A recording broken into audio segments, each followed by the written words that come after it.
Welcome to Law Chat with Girja, my entrepreneur friends. I'm Girja Parker Patel, and I'm a mother, a wife, a daughter, a sister, a businesswoman, a lawyer, and an entrepreneur, just like you. I believe in the power of storytelling and mentorship through stories. Whether 6 months in or 20 years in their journey, entrepreneurs have impactful experiences to share, which are full of mistakes and full of victories. And my goal is to highlight those and to celebrate the diverse narratives and perspectives in the world of entrepreneurship, which inevitably provides motivation, encouragement, and inspiration to our community and to our own journey. So Law Chat's purpose is not just to share the expected conversations about their businesses and journey, but also I want to share and dive deep into their details. Get nosy, get personal, and learn from their pivotal journey and their mistakes, and also, again, their victories. So I'm here to use those moments to inspire and to motivate you on your own journey. And of course, we can't run away from the law. After all, this is Law Chat with Girja. So let's dive in. Hi everyone, I am so excited for today's Law Chat. I have a really special guest on with us today. Her name is Macy Lima, and she owns a event planning company here in Houston, Texas, called Macy Lima Celebrations and Events.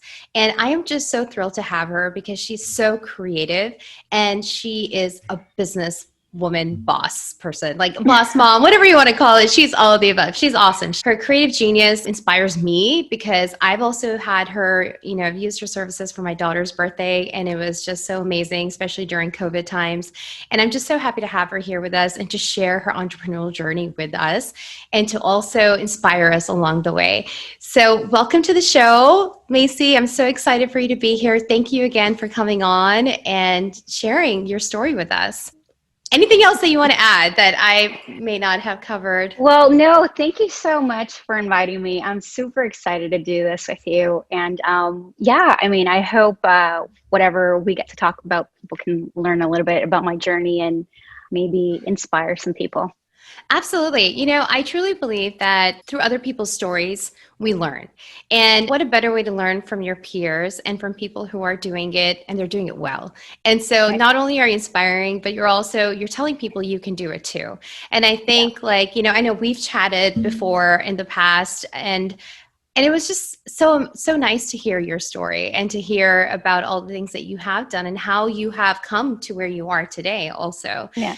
And that's what Law Chat's all about. It's literally about sharing that step-by-step journey, because at the end of the day, entrepreneurship is not overnight. It takes a long time. No, it takes a while. Yeah. It does take a while. And it starts with baby steps. It starts with believing in yourself that you can actually do this. I think that's usually what a lot of people, or at least in my case, I dealt with. It was that little voice of can I really do this? I wasn't really sure if I could do something like this on my own, but other people believed in my talent more than I did in myself. And friends and family would tell me, the stuff that you do is so great, but it took me a while to actually get there. But it's believing in that. I think that's the first step, believing that you can actually do this and then sticking with it. Yes. Yeah. Determination. Exactly. That's key. So before we get into where you are today, tell us, how did you start? What started the whole Macy Lima's entrepreneurship journey? So I've always liked event planning. I've always liked parties with my family. I come from a ginormous family. I'm the youngest of 5 kids. Mm-hmm. And there was, I'm half Chinese, half Venezuelan. So there was a lot of family gatherings, birthdays, whatever, you name it, any type of celebration. And I remember being really little, and I would sit with my mom and I would decorate the potato salad. It was so weird, but it was just little things, right? And my mom had a creative knack, and she would always, I'm the youngest, she would bring me along, and I kind of picked up some of the stuff from her.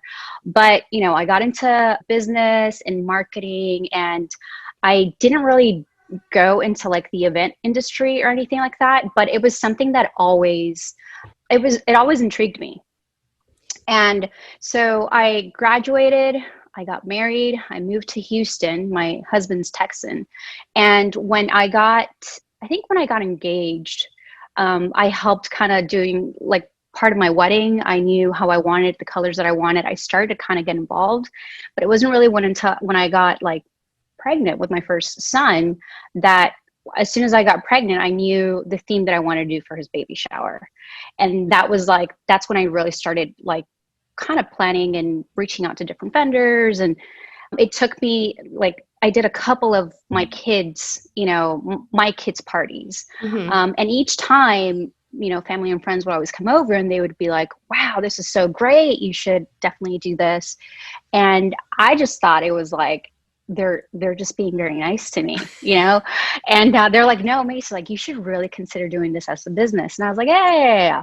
And years passed, and it wasn't until I had my second child that I did his baptism.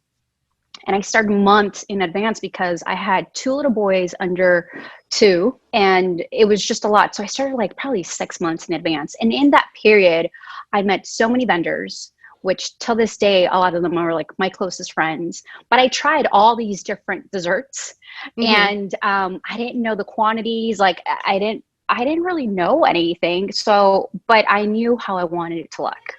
And I started way in advance. I ordered a whole bunch of things. And at that party, a lot of those vendors had to come and deliver the morning of the baptism because it was so early. And they saw the decoration that I did. And they were like, who did this? And I was like, me. And they're like, what? No. And it was actually the vendors that started reaching out to me. And they're like, we want to work with you. We want to be on your tables. Wow. We have clients that really think they would be interested in your job. And one of them, she even like asked me out for coffee. I'm still like a stay-at-home mom with 2 under 2. And I was like, okay. And, but yeah, it was one of those, like, you need to do this. We don't necessarily have to be like married, like I'm going to be your only vendor, but you're really good. Wow. And it was so weird because even though my family and my friends had been telling me for years, it kind of took a stranger for me to be like, maybe I can do this, like maybe there's something there. But it was always that little doubt in the back of my mind, like, who's going to pay me? Like, who's going to pay me? And I think that's the first hurdle, believing that you're good enough, that what you have to offer.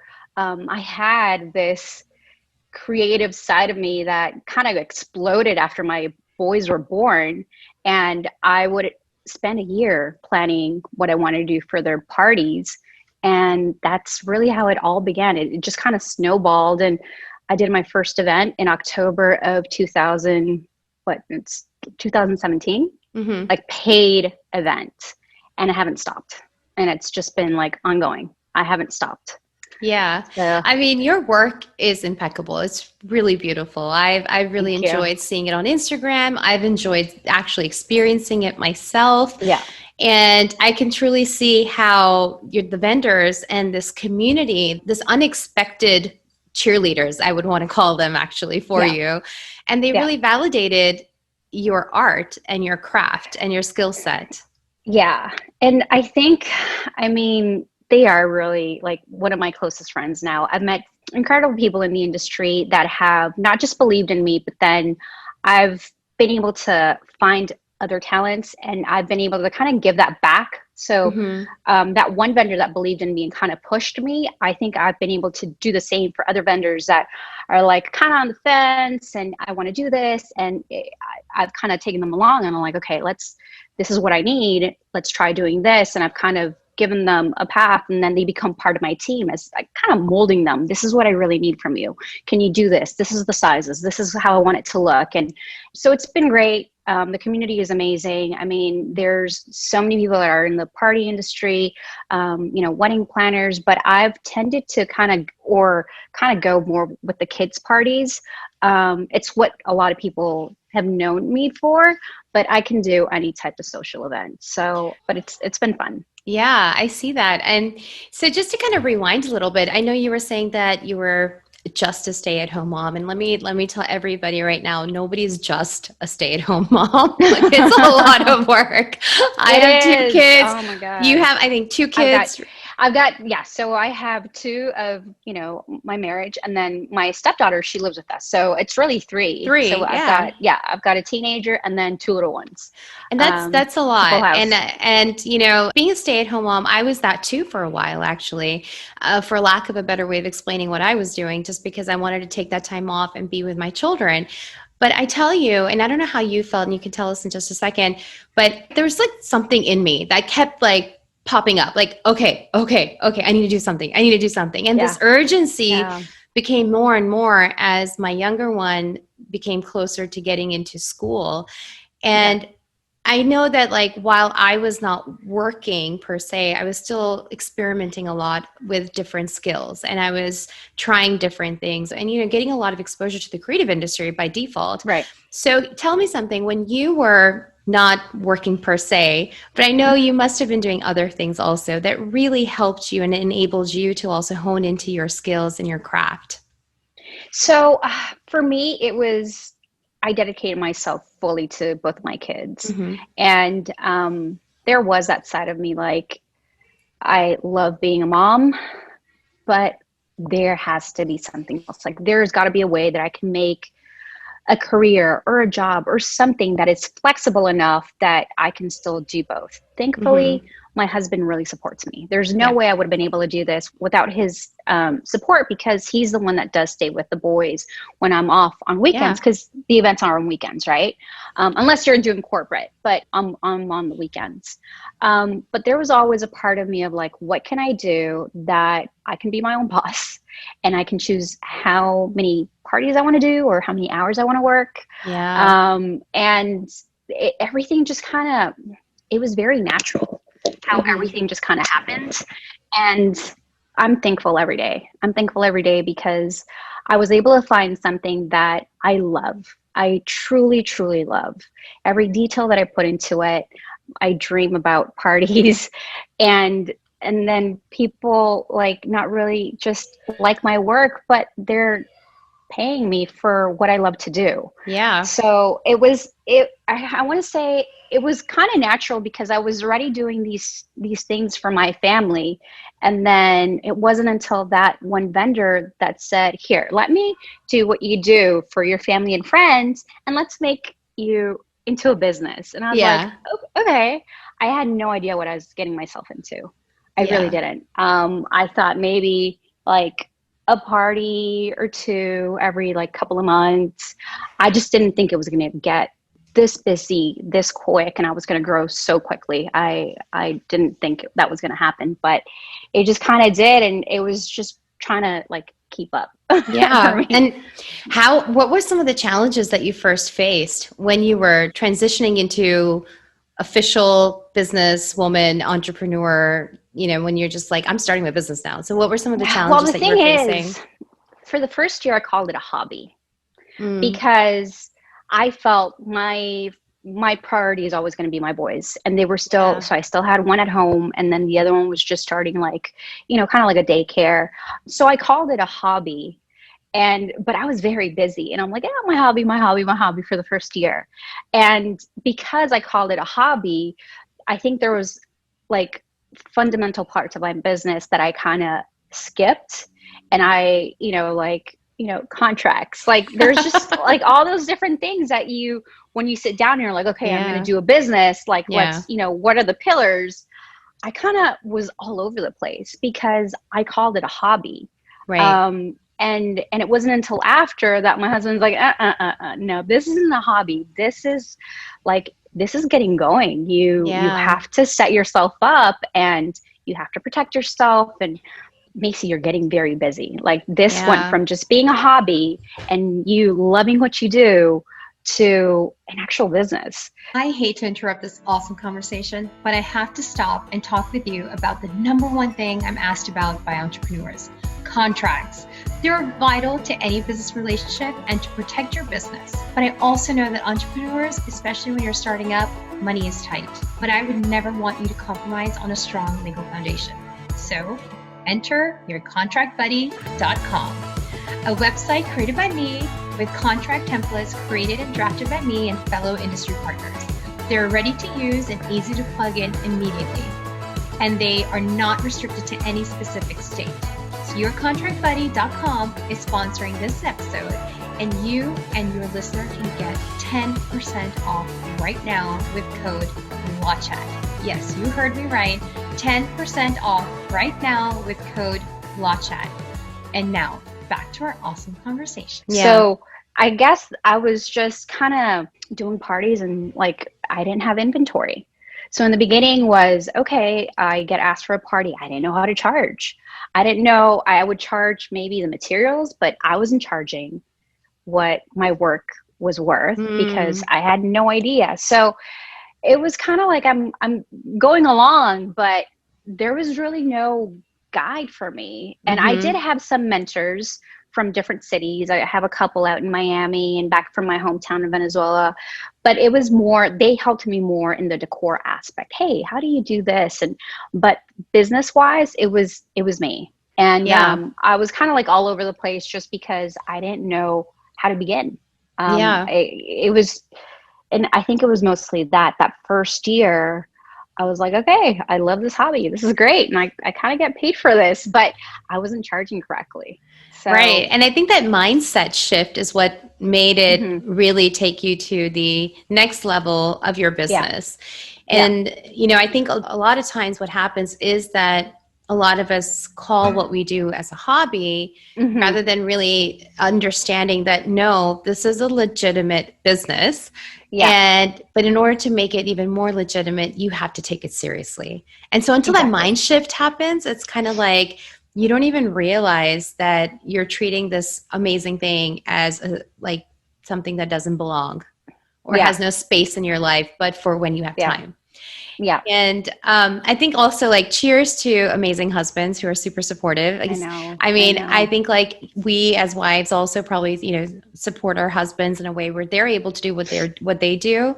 But conversely, I can do what I do because my husband is also supporting me. And then I have a family who kind of like dives in when I need the help as well. So it's so nice that you acknowledge that as well, because really it is a community effort at the end of the day for it is.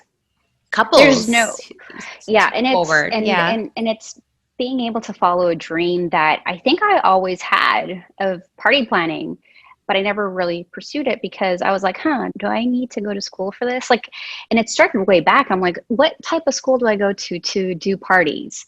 And I would look into like event planning and stuff. And I'm like, but I don't want to work at a hotel. Like, it was just like weird stuff that was popping up and restaurant stuff. And I was like, that's not what I want to do. But there wasn't something like really definite that said, okay, I want to decorate parties or I want to plan parties. It was just, there was something always in me, but I didn't know exactly where to look or how to go to school for it. So I went down the marketing side. I did international business in Toronto. And that really helped me with understanding all different types of cultures. So even though I was born in Venezuela, and I'm half Chinese, half Spanish, I was raised in Canada, and in Toronto, it's so multiculturally diverse. Like there's everything. And that really helped me, I think, or has really helped me here in Houston to be able to work with all sorts of backgrounds and understand that there's different ways of how the Asians celebrate, or, Indian or Spanish. So that part of growing up in Toronto really helped me here in Houston as well, and with my job for sure. Yeah, I love that. It's so interesting how our upbringing can influence or impact how we manage our business, or even the types of business that we do, right? And like the diversification that we have in our business. So how does that, aside from, you having a better understanding of the cultural differences, but how has that impacted your business and what you've been doing? So I don't know if you've ever been to like a Venezuelan party. Have you ever been to a Venezuelan actually, party? a birthday party. Okay. I have gone, for my son's classmate. It was a lot of fun.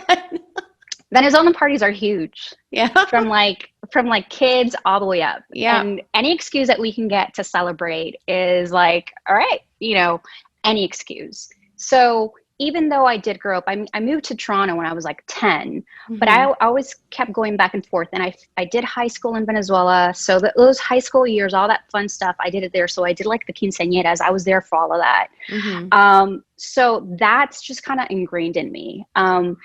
Asians, they love to eat, but Venezuelans love to party.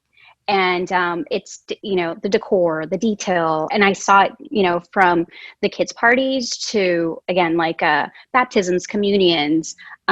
These are like the milestones. So it's like the birthdays, baptisms, communions, and then quinceañeras and graduations and so on and so forth to wedding, right? Right. And then you start all over again. Baby showers, first birthday is just like a cycle. Yeah. So I always admired how other people would decorate, and I thought it was great.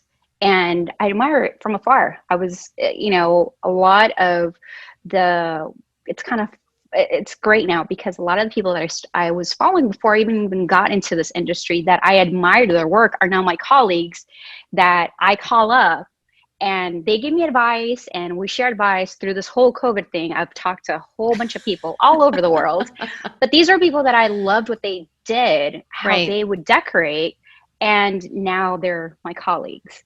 So I don't think I've ever said that to anyone, but that has been kind of cool. So that part of me, I mean, it's when I think of parties, my kid's party is coming up soon, October the 10th. He's going to turn 4. And I was talking to my husband. I'm like, we're doing something small. And he just kind of looked at me like, Macy, I know you're small. And I'm like, it's still going to look nice. And he's like, how much is it going to cost? And I'm like, wait. 10 kids, like including ours. So really it's only 8 kids. And he's like, okay, I don't care about the kids. What are you doing? And I'm like, I'm keeping it like simple. He's like, no. So to him, it's like Venezuelans can't do simple. Like that's what he says. He's like, there's always like, so that I brought that in with me. And I think it's really shaped how I do my business, that everything needs to be celebrated. Everything. Yeah. And it's really helped me because I was able to take like pieces of all these different people that I've admired throughout the years and somehow mold it into my style now. Yeah. And I see that, like, I mean, of course, like through the work that you've shown on social media and, just your love and passion for event planning is evident. It's obvious and it's really good. And you really help your clients experience their event also, and not just like, there's no stress. You're just kind of like, I'm experiencing this and this is amazing. And so I think like it's really cool to have that ability, because not all event planners can actually do that. So it's really nice to be able to do that. That's an art in and of itself, in my opinion. So that's really neat. So tell me something though, before we talk about where you are today, how did you get here? I know that you were talking about making it from a hobby to like a business. And then also, I know you touched on something like, why would somebody pay me? Why would someone hire me? So how did you overcome these different, I would want to say like mindset battles, and, where you're just like, I got this, I'm okay. Like, so what did you do in order to overcome those? So the first party that I did was actually a friend of mine. She told me from the beginning of the year, she's like, I'm turning 30 and I want you to do my birthday. And I was like, okay. She's like, I'm going to pay you. And I was like, why? And she goes, because I want to be your first client. And I was like, okay. Still at that point, I was like, okay, well, just pay me like materials. Like, I'm not going to charge you. And she's like, no. Like, charge me for your work. And I didn't know how to do it. I still undercharged. She was also my friend. So I was like, okay. She was like the first one to kind of believe in me and pay me, right? When I finished that setup, which again, rookie mistake, the party was like at 7:00 and I was like setting up at like 1. Oh. I was so nervous. Yeah. And I'm like, I just want to make sure that everything's perfect and this and that. And I still do this to this day. I do pre-setups at my house. So with that one, I started maybe like 3 weeks in advance. Oh, wow. So, but with that one, I even like right now, I don't even do the backdrops, but I'll do like a quick setup of how much stuff I have to take with me. But there I did the entire setup. So anyways, I went there way early. I set it up. I was a guest. So I had to come back, and it was in Houston. I live in Katy. So I set it up hours ahead. I came back, I showered, I changed, and I went back. But when I had taken the pictures that afternoon and I looked at it, I remember one picture that stood out to me. And I was like, this looks like from a magazine. And I was like, wow. I'm like, this is really good. And I showed my friend, and she's like, I don't know why you just don't believe me. And I'm like, no, but this is like the shot. Yeah. And she's like, yeah, like that's what we've been telling you. And I was like, okay. That was my first, and it was my first party. And I was like, I think I can do this. Let's see how it goes. That was the first one that I was like, okay, I can do this. I can take on business. The second one was a year after that. My husband sat me down, and he's like, okay, you're not charging right. I know that you love what you do. You're very good at it, but you racked up our credit card. Yeah. Because you're not charging correctly. So what I was doing was I would kind of give an estimate, and then, everything that I was getting, I was putting it back into inventory. But what would happen once I would kind of pre-set up at my house, I was like, it's missing this and it's missing that. And it was like little purchases, like, $5 at Michael's, $10 at Hobby Lobby. It just all added up. Adds up. And it ended up being more than I was charging or that I was making. Yeah. So my husband's like, no, this is over. You're cut. Figure this out. You're really good. You can make a business out of this. Figure it out. But that's it. So that was like the second, and it was good that he gave me that like kick, because I was like, okay, that's when I had to, all right, I guess I need to figure this out. And I put some money aside, and I was like, this is the money that's going to be just for the business. By that time, I already had some inventory. I had built somewhat of a portfolio, and people had paid me. So by then I was like, okay, I can charge. I just have to charge a little bit better. And it was just, I want to say it was like little by little, because it took me a while to understand my worth. I was still charging materials and charging, other services, and all my vendors were getting paid, all of them, because I have a very good relationship with my vendors. But it was like, how do I charge for my time? Right. That I struggled with for the longest time. Right. And I was getting very, very busy, and I thought it was a good thing, but it was not necessarily the best thing, because I was just wearing myself out, and I was doing a lot, but I wasn't getting paid for everything that I was doing. So that was another turning point. So how did you change that? So this was last year. And so I'd been doing it already for 2 years. Right. And last year I had so many parties. I remember that in July, which is usually a very slow month for most party planners because a lot of people are traveling. I had 8 events that month. Wow. And yeah. And then August, I kind of took a breather. And when I say a breather, it was like 5 events. And it just kept going. And it was just like out of control. And I was saying a lot of people, I kept having to tell a lot of people, no, I'm sorry, like I'm booked. And it was like 2, 3, 4 parties a weekend. And I'm like, okay, I must be doing something wrong. Because I kept looking at my bank account and I was like, for the amount of parties that I'm doing, I'm like, I should be like doing a lot better. Right. And I actually ended up going to this, it popped up in my Instagram feed, and it was this summit of going away with entrepreneurs. And it had a whole bunch of questions.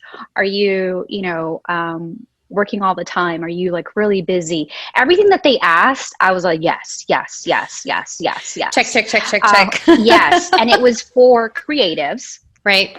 I'd seen it on the Instagram of now friend, but someone that I admired and I followed from Miami. So she's also a party planner and designer, One Inspired Parties. So I saw her on her feed, and I reached out to the lady that was going to do it, like the coach. And it just like everything just kind of aligned.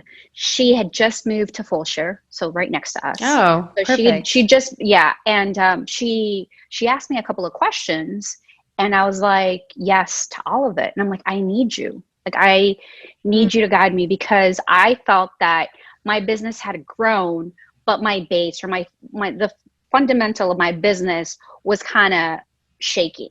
And I thought, in order for me to keep growing, I need to take care of this. So it was in San Antonio. They put us up in a really nice resort, La Cantera. Oh yeah, Up in that's San really Antonio. nice. Yeah, really nice. Very nice. And we were there from Sunday, what was it? Sunday, Monday, Tuesday, Wednesday. And I met amazing, amazing, amazing people from all over the US. I think I was the only one from Houston. Oh, Or the only one from Texas. wow. And then there was Yeah. tons of like big party planners from Florida, from New York, from California, some that were in corporate. It was just, but it wasn't just party planners. It was like business owners. Right. And I was able to sit down with them and chat, and they saw what I was doing. They gave me advice, and they're like, look, you're in diapers. Like, you're in a good spot because you're coming here to get your stuff like all together. It took us years for us to understand of having to get a coach, but you're taking the right steps now. Right. And that was like on a Wednesday it finished, and I started practicing what they had, what they taught me that same Friday. And I booked like a really big client that Friday, and I couldn't believe it. And that was another changing point. I was like, oh my God. Yeah, another validation to how amazing you are. But it was that. I didn't believe Yeah. how much I could do, and that everything that I was doing was worth it.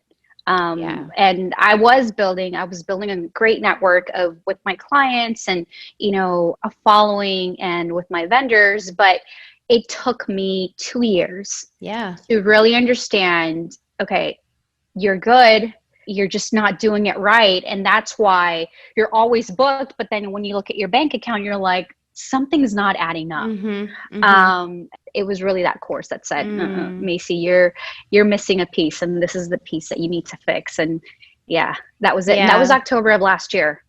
Yes, that was October of last year. Yeah, that's actually so powerful, all that entire story. And the reason is because when people are starting their businesses, they do go through these hoops, and they do walk over fire. They do jump them, kind of feel themselves as if they're drowning in water also. There's a lot. Yeah, and there's a lot that goes through that. And I think what sometimes people who see us from afar don't realize that, and they only see the beauty that is coming out of it, and they only see the joys that people are feeling. And it's so important that you actually touched on that, because I feel like the couple things that I was hearing was validation, and truly that's so true. And as much as we have to talk to ourselves and tell ourselves it's okay, you're good, you're awesome, keep moving forward, but there's small things that do validate you. Your customer feedback, your client wins, like actually completing work and your client being just super happy about it. And, and then other people, your peers and your colleagues also, giving you, qualifying you in your work. And it matters. All of that matters.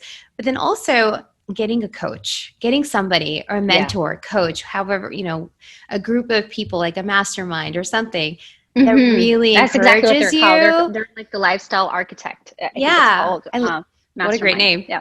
What a great name.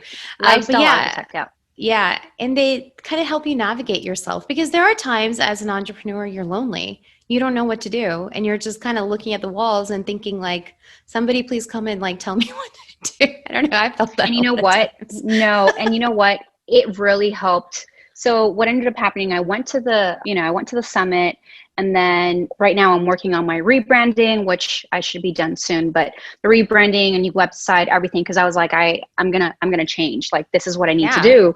And, while I was going through all of that, COVID hit, and I was already kind of part of a small group. And we were talking about, copywriting and websites and branding. And really it was just creatives working together with this coach. And we would meet once a week, and we'd talk about but then COVID hit, and it really helped being able to talk to other people, and this is all over the US, and talk about what was happening. And Right. then, hearing the coach and what she had to say. And that was for 6 months. So that just ended like end of August, that coaching. But I remember I would never, I could be doing whatever was doing, but for that, I think it was like 2 hours on Mondays, I would be on that call because I wanted to know what was going on with my other colleagues in the other parts of the US and how they were dealing with it and what they were doing. And, it was one of those things that nobody knew what was going on. And she really did help though, because she said, move your dates to fall.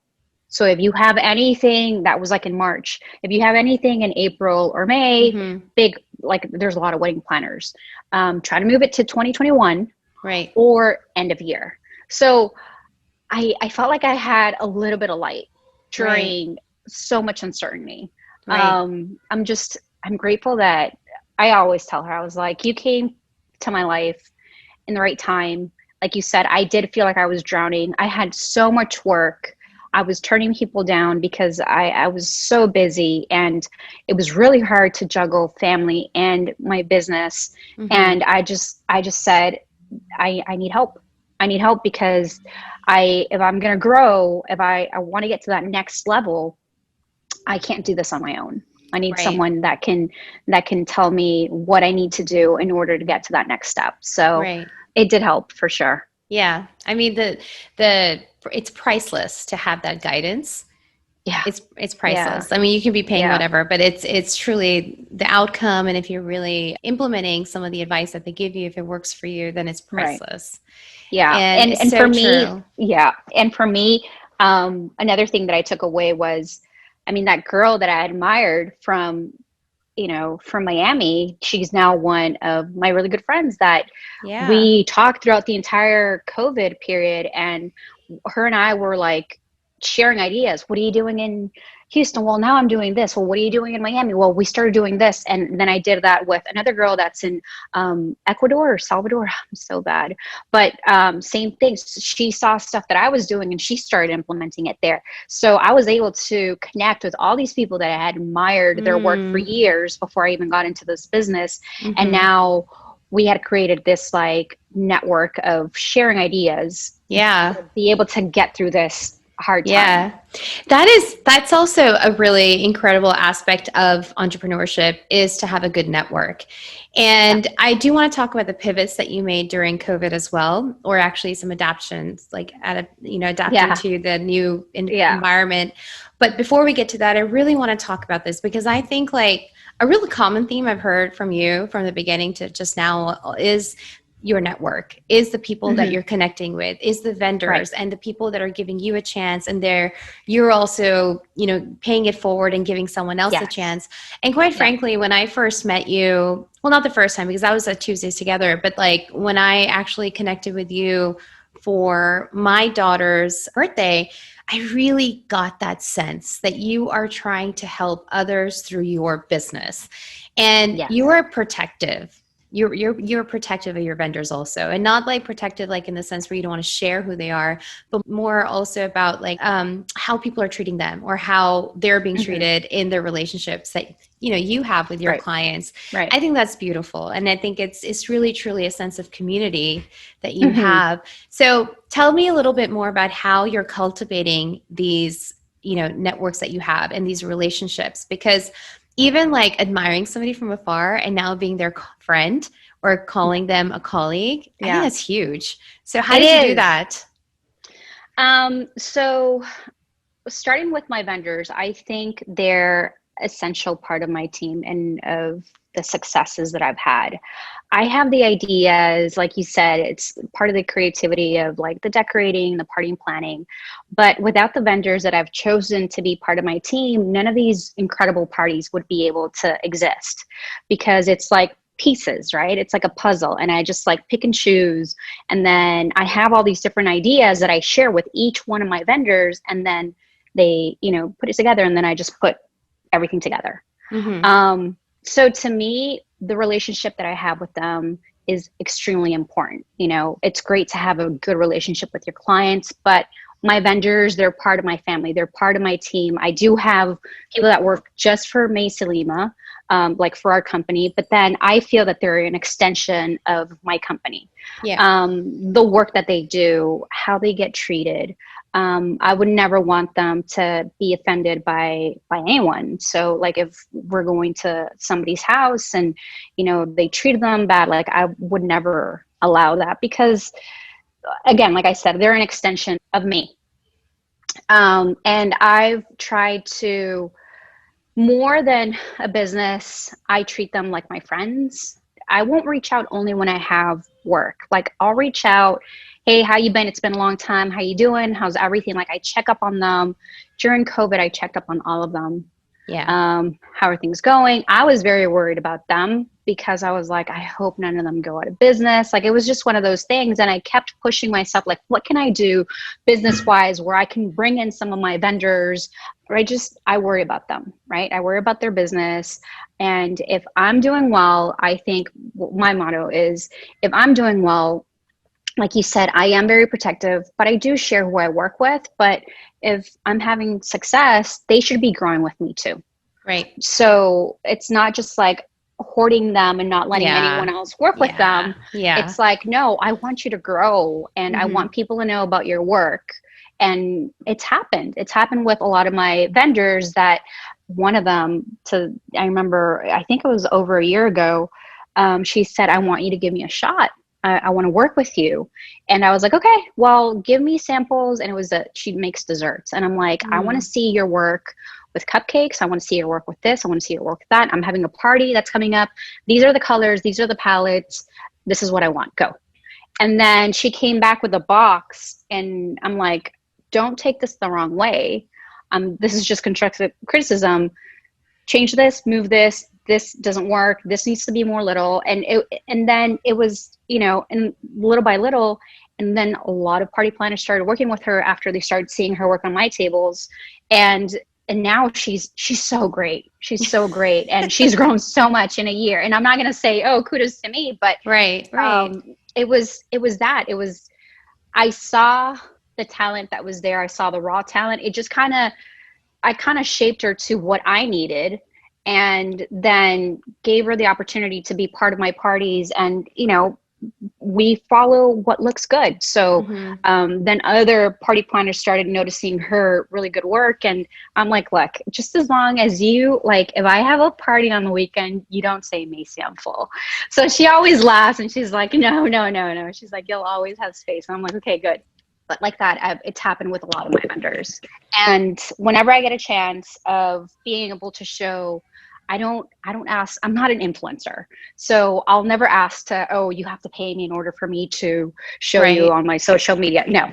Right. I think what you do is great and I can help you bring some light to your business. I am more than happy to, because I think that's also a way of growing my community and growing my network of, hey, it's not just these people that I work with, but look at all these other things that we have locally in Houston. They're awesome.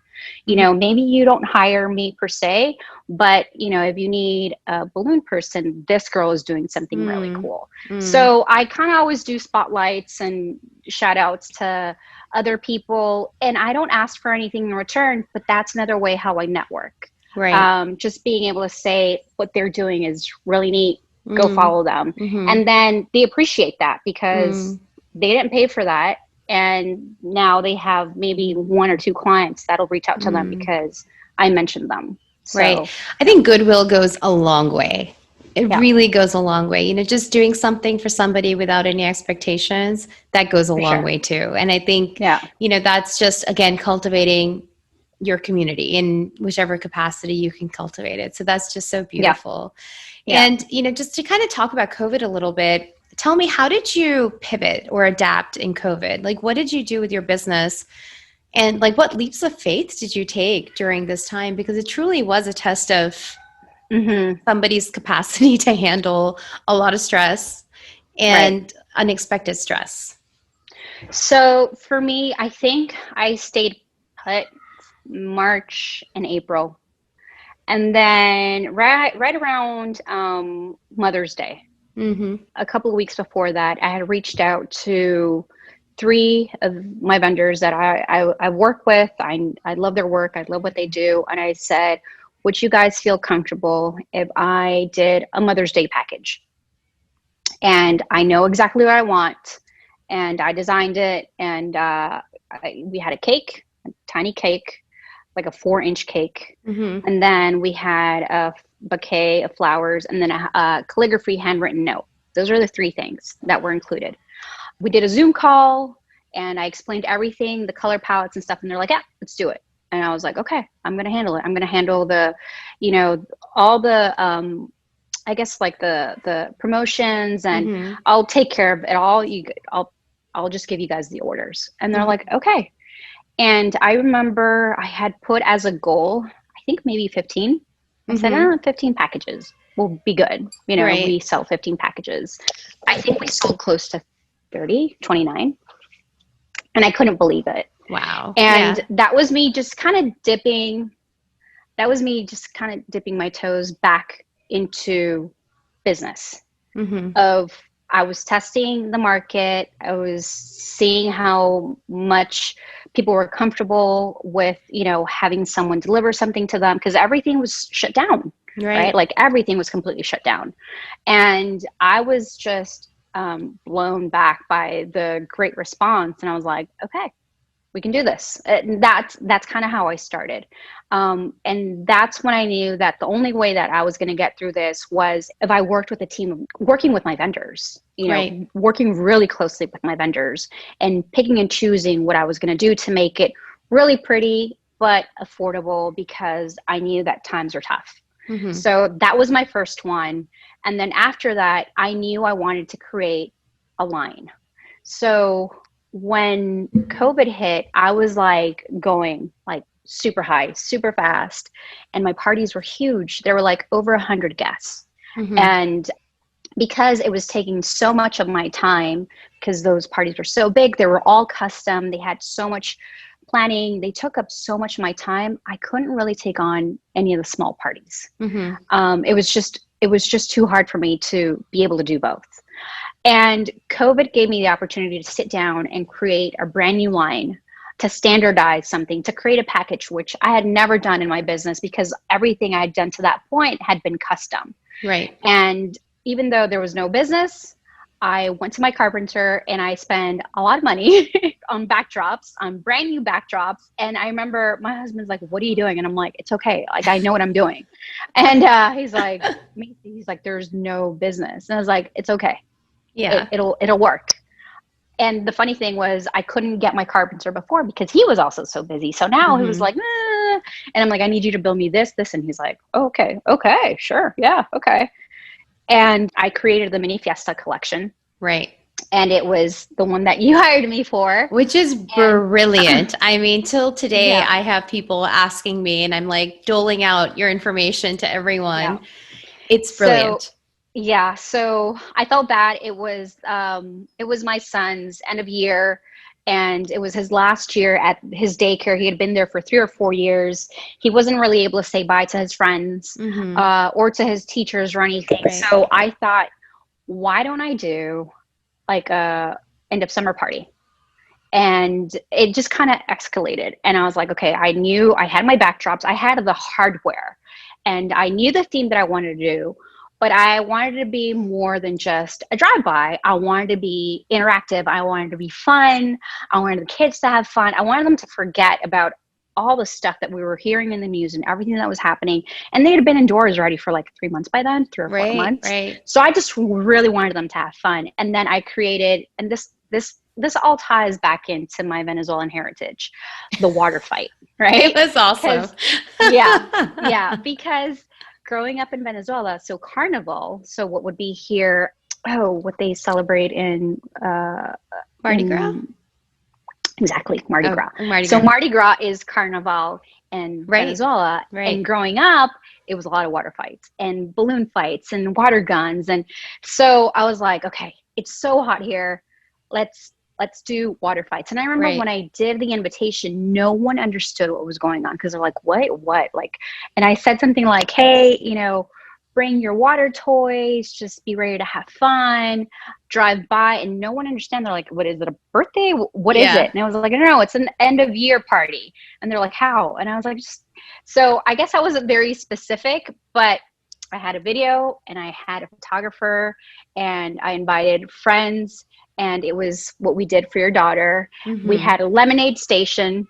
When people would drive in, we had a little lemonade stand, so they would all get refreshing drinks from their cars. Someone would come in and give them lemonade. And then I had a station with a lot of toys, like water toys. So if they came by and they didn't have any water toys to play with, they would get one. And then they would come around.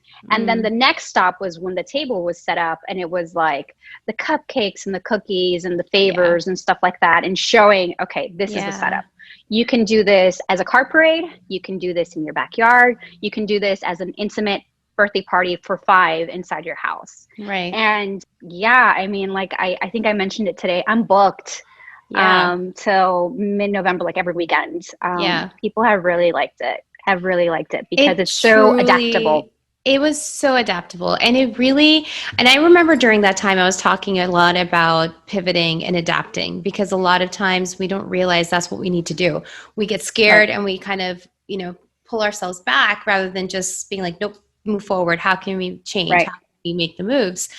And I specifically remember, thinking of you. If I might have mentioned you also, I'm not sure, but I mean, it was brilliant. There's no other way. It was super genius, and I loved it. And I was just so proud of you. I'm like, this is amazing.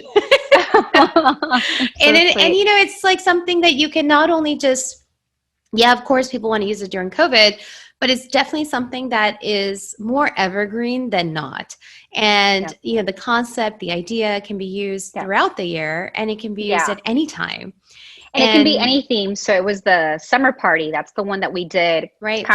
Show, hey, we can still keep celebrating outside safely. The kids can have so much fun. We incorporated the water guns and the water fight. But I've already done like Frozen 2, Under the Sea, 13th birthday party. I've done triplets that they did. It was like Spider-Man and Unicorn. I've done Tutti Frutti. So, and indoors, outdoors, backyards. Yeah. Been done. Everything. So it I was able to create awesome. that. Yeah. I think you are such a testament on how to withstand the storm. And it may not look like what you thought it was going to look like, but it's definitely, it's a great, like, a lot of great ideas come during storms also. And I think that you were such a great example of that. So now, speaking of storms, this is Law Chat, and we do talk about law. And so tell me, what are some legal issues that you're like, man, I wish I had taken care of this earlier? Like, this should not have been happening now. Yeah, well, but I guess we have to share it. I mean, I'm your client, but you're my client too. So yes. So, well, the reason I had reached out, I connected with you because we had met way before on one of those Tuesdays together. And then I was like, I need to talk to her. I need to get my contract. And then life happened and I never did it. We never met. And then I remember, was it early this year that Natalie came in and we were at and I remember seeing that you were going to be on the panel. I'm like, I gotta go. This is it. I have to go and talk to her. I got to get my things in order. And, which, by the way, I love that you came to the panel, not because of Natalie Frank, but because of me. If that's what you're saying, oh my God, that's so much honor to me. Thank you. I did. No, I hope she's not listening to this, but, she's amazing. She even said hi. She said hi to me in the front when I was like registering, and I had no idea who she was. I came for you. I'm like, awesome. Such a humble human being. And then she even sat down at our table before everything started. And I was like, oh, it's the girl from registration. So I was like talking to her and I'm like, oh, she's really cool. And then I see that she walks up but she was like right next to me. And I was like, oh, okay. Yeah, that was that moment for me. And I was like, oh, yeah, maybe I should have known who she was. But she's awesome, yes. Now I follow her, and I was like, wow. I had that weird, awkward moment for me. I was like, maybe you should go more prepared to these things. But I was going because I wanted to talk to you, and I knew that you were going to be there, and I wanted to reconnect and see how we can get my stuff in order because I was growing. And the contract that I had, that I was using through HoneyBook, I thought maybe wasn't keeping me completely safe or wasn't covering me completely. Mm-hmm. And I just wanted to be sure that everything was covered. And then COVID hit. And some of my contracts had already been out, or clients had already, paid through my HoneyBook contract. And then that's when I reached out to you, and I was like, oh my God. So that oh my God moment was what I mentioned to you, a client, which happened to a lot of us in the industry. COVID happened, and there were a lot of people that postponed. Thank you, who the ones that did. And then there were the ones that straight out canceled, just like weeks to your, like not even weeks, like maybe 2 weeks before the event. And a lot of work had already been done, and this had already been postponed once, and they just didn't feel like they wanted to continue anymore, and they wanted all their money back. Even though they had signed a contract that said, my contract says, the retainer that you're paying, that first retainer, it's non-refundable. And then, when they do cancel, if it's 6 months before they do, if it's after within 6 months of the event, then that second payment that they have done, if you've already done work for it, then we get to keep it. So he'd already done 2 payments, and so they took it to their bank, and the money got taken out of my account. And that's when I reached out to you, and I was like, what do I do?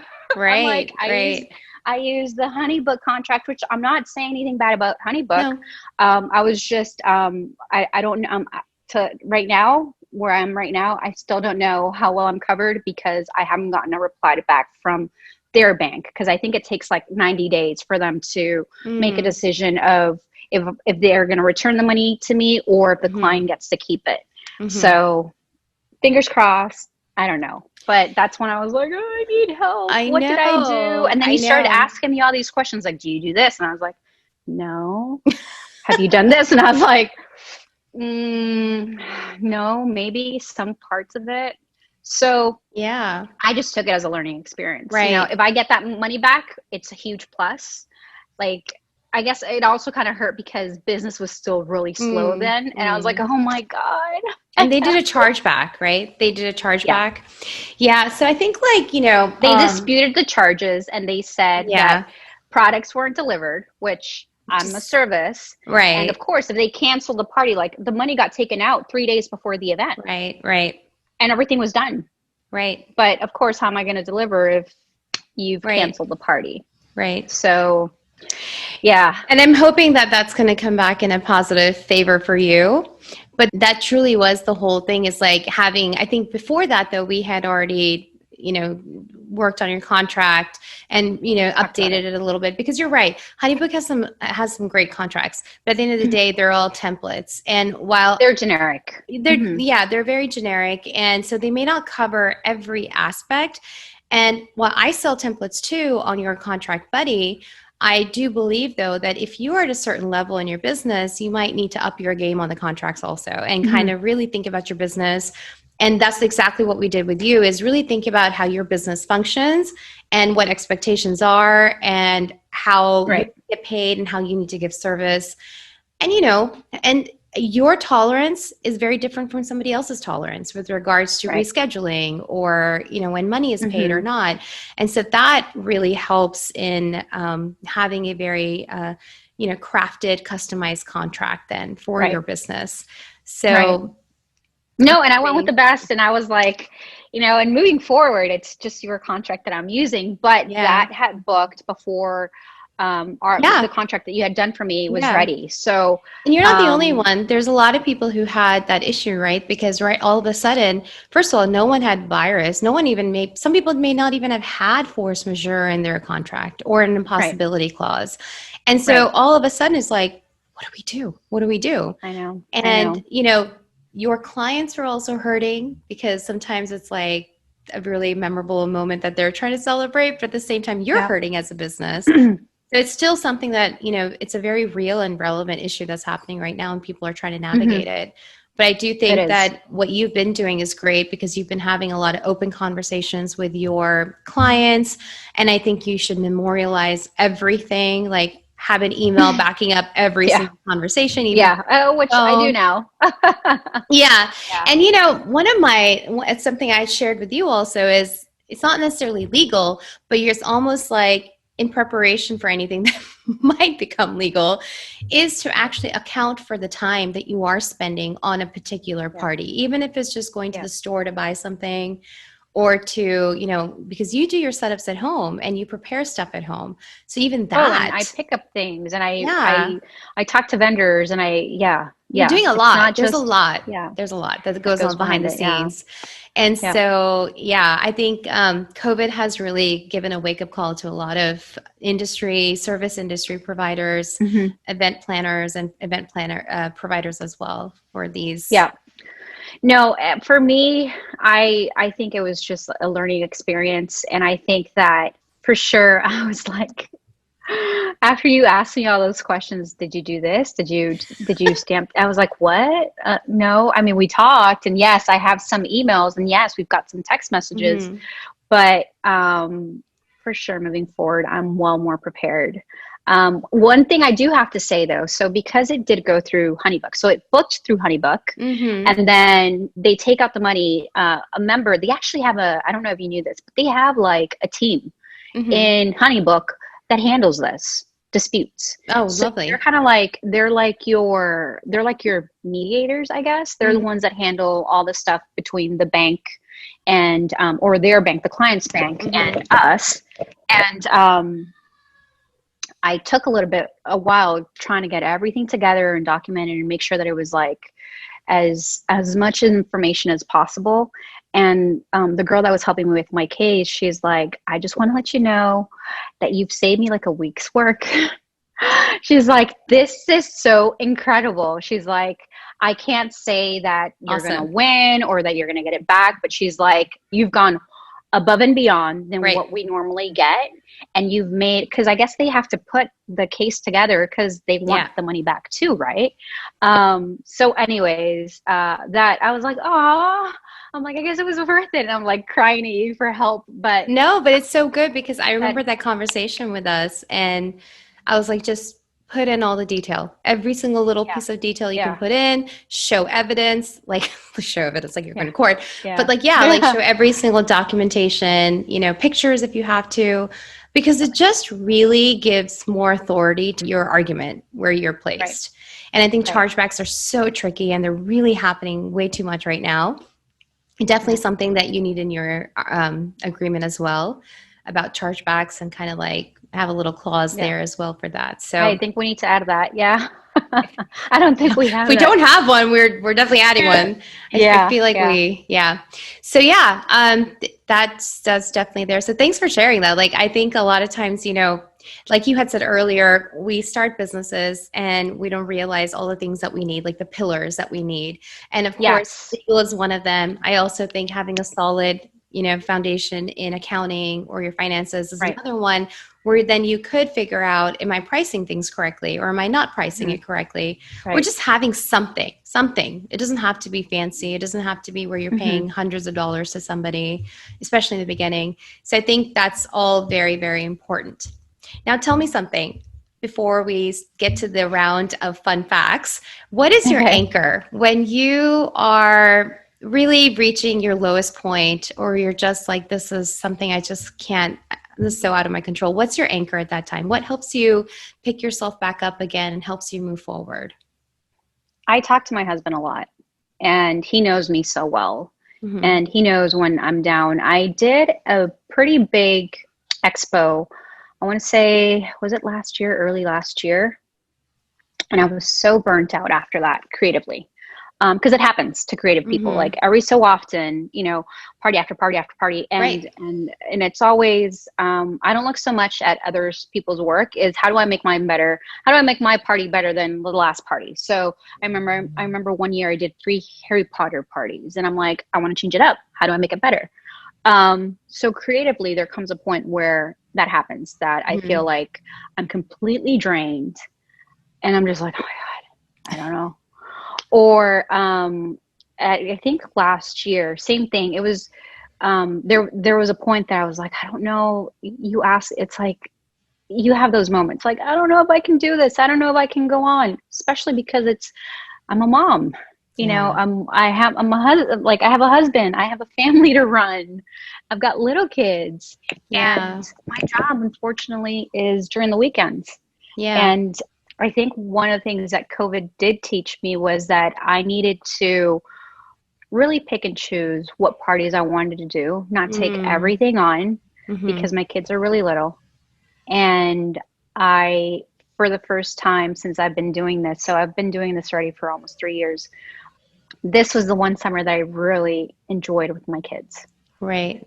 Because I didn't have all those crazy parties, and I didn't have all these schedules and stuff. It was like, oh, there might be one party, but I got postponed.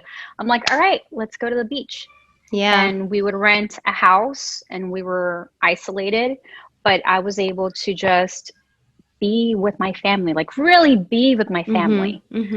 And that helped me to say, okay, moving forward, I still want to grow my business, but I'm not going to take on every single party because I want to be able to spend at least one day of the weekend with my family. So if I need to take like one party on Friday and then 2 parties on Saturday, or however it might be, then I won't take anything on Sunday. And that was because I would get really drained. I wasn't spending enough time with my family. And my husband would always be like, Macy, you don't have to do it all. Just like do what you really want to do. Like do the ones that that really speak to you, that you really want to do and that really move you. Right. Because my kids are still little. Yeah. So I'm still growing and I'm still learning, but at the same time, I don't want to miss them growing up. I loved this summer, despite everything that happened with COVID. It helped me open my eyes to say, there are certain things that I'm never going to get back. So even though my business might be booming and growing, I'm missing out of, spending time with my kids swimming or, the stuff that they do in the backyard while I'm gone. So that kind of helped me. So who keeps me anchored is my husband and my kids. They're the ones that remind me of what's really important. And why I even started this. I started this because of my kids. They were the ones that turn on that switch of creativity in my mind, but at the same time, it does take me away from them. So it's kind of like an internal battle that I think all moms go through. Yeah. Actually, it's so nice that you just said that because I think almost every mom needs to hear that. And it doesn't matter if you have small ones or big ones or in between ones. Because mom guilt is so real. It's the worst guilt. It's the worst guilt. It's worse than you thinking you can't do something or you're unqualified. Mom guilt is like the worst. And it's so nice that you shed that light on there because it's a real issue. And it's a lot of reasons why a lot of women entrepreneurs have a hard time becoming bigger and growing. And so it's so nice to have other moms who are doing that and other moms who can say you're going to miss out on some things, but you can also pick and choose on what you are missing out on, whether it's with your business or whether it's at home. And I think that's so powerful because it's, I'm always struggling with that too. And, but then you're also designing a life that you are wanting and you are very purposefully making those steps. So I think that's just, every mom needed to just hear that. So thank you so much for those words, honestly. No, I mean, from the beginning, my husband always said, you can pick and choose what you want to do. But then also in the beginning, you need to build a portfolio, right? Nobody knows what I do. How can they trust my abilities, or how can they know that I'm going to be able to pull off that quinceañera or that wedding, or, if they haven't seen my work. So you take on everything. And I did that for 2 years. Right. I just took anything that was thrown at me and I was like, yes, yes, yes, yes, yes, yes, yes, yes, yes. But in the meantime, I was missing a lot of the stuff with my kids. Right. And like I said, before COVID, everything was like growing so fast. But at the same time, I wasn't able to spend that much time. So now that I am getting busy, I sat down with my husband and I said, I'm going to be very busy in October, like very busy. But this is what I did. This is what I can do. If I have one party on Saturday or two parties on Saturday, Sunday is for you guys. Because then it wasn't fair for him. I mean, he works all day throughout the entire week. And then on the weekends, he's home by himself with the boys. And so there was and that. they miss you, right? That, Ultimately, they miss they you. do. They miss you. Oh, It's they not do. about who is taking it. It is sometimes, who is taking up the weight at the time. But at the same time, it's like you're a very important part of an essential part of the family, and they miss you. Yeah. And that time is very important at the end of the day. And I'm missing a lot of the stuff. Like that they're going through. I mean, my son, my oldest is 5 and my youngest is 3.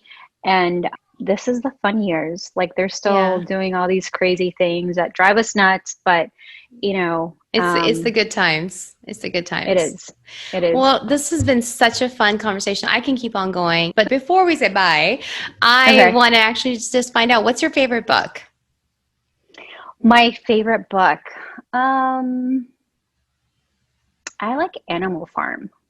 Have you heard Animal Farm? Yeah. Okay, so it might not be my favorite book per se. I like that one. That's one of the first ones that pops into my mind because I had never heard of it until I started dating my husband. And I'm from Venezuela. So I'm sure you've heard of all the political stuff that's been happening over there. And he mentioned Animal Farm to me. And he's like, it's a very easy book, but I think you should read it. And I was like, yeah, okay. And I started reading it and like the pigs and this and that. And I was like, and it's such an old book. Yeah, I think we all read it. It was like one of those required readings during school time, like during the school. I don't know what year, but well, I went to school in Venezuela and Canada. So I had never heard of it. Right. And it was one of those moments for me. And when I looked that it had been written like a long time ago, and just connecting everything with what what my family was living, because all my family was still in Venezuela, I was like, this is crazy. It was one of those, it's not my favorite book, but it was definitely one of those books that I was like, oh my God, this is crazy. Like they wrote this so long ago and it's happening today. So that was one of those cool moments for sure. That's nice. That's neat. And then what is your favorite biz tool, app, resources, something you're like, I cannot live without this? For my business, well, of course, HoneyBook. But aside from HoneyBook, Lightroom. So because a lot of my work, I say my job doesn't, or my work doesn't end just when I've created your, amazing party or planned it. I have to take pictures of it, because then how am I going to promote what I do, and how can people see all the different things that I do? So normally what happens is after I've set everything up, I ask for permission. Is it okay if I stay a little bit longer? And I 10, 20 minutes, and I take videos and pictures of everything. And that's what you see on my social media. So all the little details, all the videos with music, all of that. That's also part of my job. And then I rely a lot on Lightroom, which is like the express version of Adobe on your phone. And that's where I play with all to make it all look cohesive when I put it all on my social media. Right. So that's the one it's like on repeat. Right. Yeah. Love that. It's always nice to know what people are using for editing, honestly. Yeah. Because there's so many apps out there. There's so many. So many. I'm going to look into that. I actually don't use that often, but so tell me, how can we reach you? All the listeners out there, how can they reach you? How can they find you? Where can we chat with you? Where can we hang out with you? So I want to say that the majority of the people actually find me on Instagram. I think I want to say 90% of my clients find me through Instagram. I'm also on Facebook, and my handle is Macy Lima Decor, MacyLimaDecor. I'm working on my website, and that should be coming up soon. Hopefully in the next month or so. And then, my email, all the contact information is also there on my Instagram. But my email is MacyLimaDecor@gmail.com. And that's how you can reach out to me. Perfect. Well, I'll be putting all the links in the show notes. Everyone can easily find you as well. It has been such a pleasure talking to you. I've really enjoyed, ever since I've known you, I've enjoyed watching everything that you have been doing. And with so much love and passion, you are serving your community. So thank you so much for being on with us today. It was such a pleasure. Thank you so much. I was able to, I think, share a lot of things that I hadn't told people before. Yeah. So hopefully I'm so happy because helps. Hopefully this does help a lot of people out there that are on the fence, and that persistence is key. And I mean, once you believe in yourself, I think a lot of great things can happen. Yeah. And the other thing is have that tribe. I think it's really important. What you said about my vendors and cheerleaders. I don't know if I ever mentioned this to you, but for my birthday, because it was COVID and it was the first day of actual virtual school, I didn't do anything for my birthday. And I love to celebrate my birthday. So I was a little bit down, and my vendors actually surprised me with a car parade. I remember seeing that online. And they all came, and I was crying. I was bawling because I wasn't expecting it. But I think it's really important that if you do get into this industry or whatever you do, you network, you make really good relationships, and not just like business relationships, like really nurture them, treat them like you would want to be treated. Reach out to them when things are tough, not just for business, because they might surprise you on your birthday on a car parade. But really, it just shows that, you know, as long as you show kindness and that you care, it all comes back. It all comes back. I love that. Such great pieces of wisdom from you. Thank you so much. Had a wonderful time chatting with you, and I'm pretty sure somebody or many people have actually been impacted by your story and by your words of wisdom. So thank you so much, Macy, for being with us here today. You're welcome. Thank you. Thank you so much for joining Law Chat with Girja. I love these kind of stories and conversations where we can be real, honest, and open, and having fun at the same time. I hope you are inspired and motivated to keep doing the amazing work you are doing. If this is something that gave you all those feels and then some, truly motivated and inspired for you, you can show your love in all or one of these ways. Be sure to give this video a thumbs up, subscribe, and share this video with your community and tell them about it, or share it with somebody that can benefit from it. I look forward to seeing you next time on another episode of Law Chat, and until then, keep moving forward. Bye.